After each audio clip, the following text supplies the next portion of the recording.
Norway में ऐसा क्या हुआ कि लोगों की जिंदगी ही बदल गई?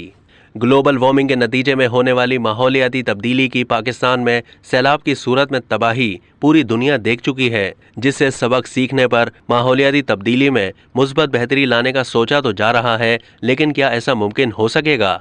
जिसका जवाब ये है कि अगर माहौलियाती तब्दीली के जिम्मेदार ममालिक चाहें तो मुमकिन है, और उसके अलावा अगर हर मुल्क खुद ही बचाने के लिए इकदामात करे तो काफ़ी कुछ बेहतर हो सकता है, जैसे नॉर्वे इकदामात उठा रहा है।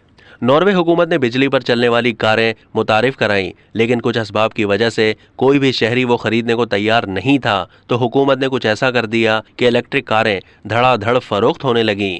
हुकूमत ने इलेक्ट्रिक कारों पर टैक्सेस खत्म कर दिए, पार्किंग फ्री कर दी, टूल और इनकम टैक्सेस में रियायत दे दी। शहरियों का कहना है कि इलेक्ट्रिक कारों पर टूल टैक्स बहुत ही कम आयद किया गया है, तहम कुछ मामलात में तो कोई भी टूल टैक्स नहीं देना पड़ता।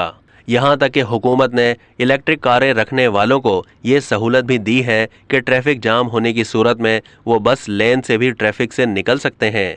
शहरियों का कहना है कि इलेक्ट्रिक कार इस्तेमाल करने से एक तो तेल से पैदा होने वाली आलूदगी नहीं होती, इसके साथ साथ उनके पैसों की काफ़ी बचत हो जाती है, क्योंकि नॉर्वे में 1 गैलन तेल की कीमत $9 है, जबकि कार की चार्जिंग $1 में भी हो जाती है। हुकूमत की जानिब से इतनी ज़्यादा सहूलियात मिलने के बाद काफ़ी शहरियों ने तो मर्सिडीज़, BMW और दीगर महंगी और ज़्यादा खूबसूरत गाड़ियां छोड़कर इलेक्ट्रिक कारें इस्तेमाल करना शुरू कर दी। अब यहाँ 70% इलेक्ट्रिक कारें इस्तेमाल होती हैं। अब तक के लिए इतना ही। मज़ीद मालूमात के लिए डेली जंग के YouTube चैनल को सब्सक्राइब कीजिए।